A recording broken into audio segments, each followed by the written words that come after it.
ಹಾವೇರಿ ಜಿಲ್ಲೆ ಹಿರೇಕೆರೂರು ತಾಲೂಕಿನ ಕಚವಿ ಗ್ರಾಮದ ಜನರಿಗೆ ನಿದ್ದೆಯೇ ಇಲ್ಲದಂತಾಗಿದೆ. ಯಾಕಂದರೆ ಊರಿನ ಬಹುತೇಕ ಮನೆಗಳಿಗೆ ನೀರು ನುಗ್ಗಿದೆ.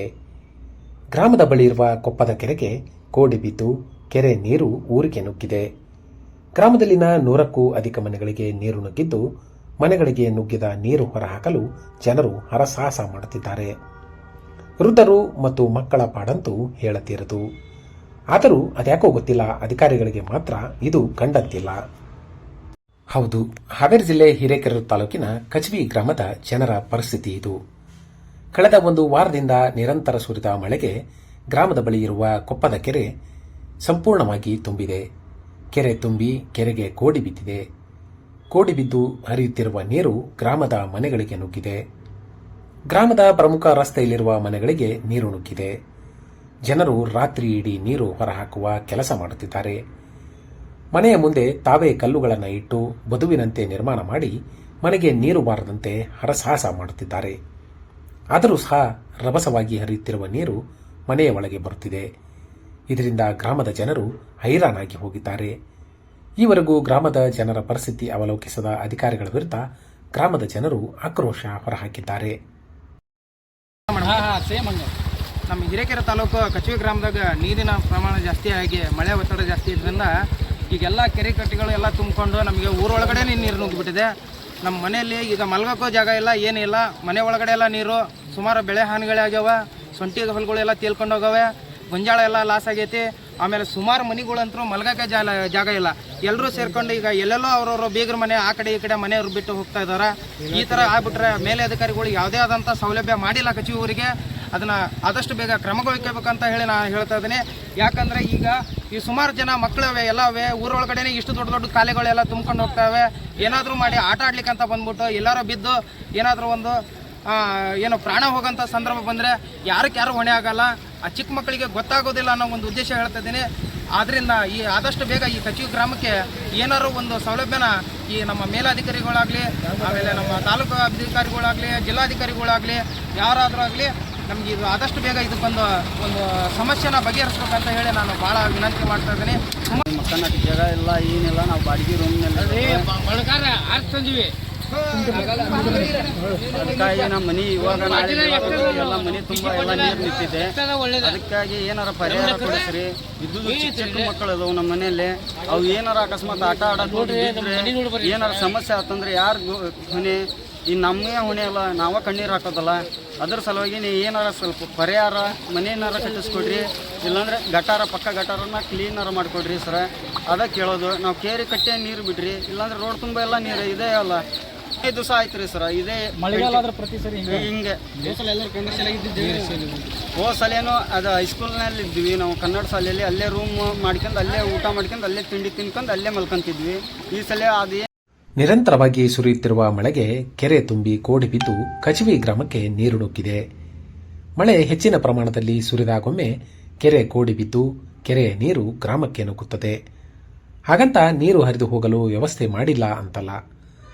ಲಕ್ಷಾಂತರ ರೂಪಾಯಿ ಹಣ ಖರ್ಚು ಮಾಡಿ ಸಣ್ಣ ನೀರಾವರಿ ಇಲಾಖೆ ದೊಡ್ಡ ಕಾಲುವೆ ನಿರ್ಮಿಸಿ ನೀರು ಹಳ್ಳ ಸೇರುವ ವ್ಯವಸ್ಥೆ ಮಾಡಿದೆ. ಆದರೆ ಕಳಪೆ ಕಾಮಗಾರಿಯಿಂದ ನೀರು ಹಳ್ಳ ಸೇರದೆ ಊರಿಗೆ ನುಗ್ಗುತ್ತಿದೆ. ಕಳೆದ ಒಂದು ವಾರದಿಂದ ಗ್ರಾಮದ 100 ಕುಟುಂಬಗಳು ನಿದ್ದೆಗೆಟ್ಟು ನೀರು ಹೊರಹಾಕುತ್ತಿವೆ.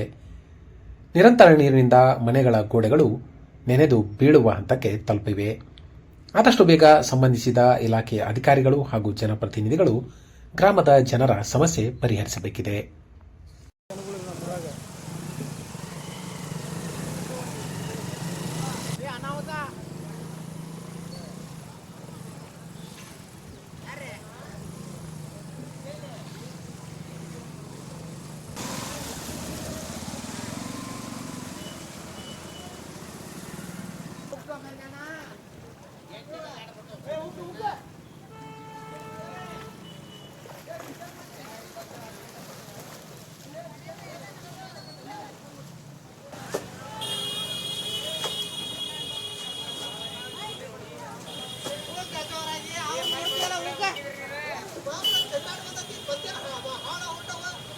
ಜೋರಾಗಿ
ವಿಡಿಯೋ ಆಗಿರ್ಬೋದು ಯಾರು ಕೂಡ ನಮ್ಮ ರಕ್ಷಣೆಗೆ ಬಂದಿಲ್ಲ ಅನ್ನುವಂಥ ಮಾತುಗಳನ್ನ ಹೇಳ್ತಾ ಇರುವಂಥದ್ದು. ನಾನು ನಿಮಗೆ ದೃಶ್ಯಾವಳಿಗಳಲ್ಲಿ ತೋರಿಸ್ತಾ ಇದ್ದೇನೆ.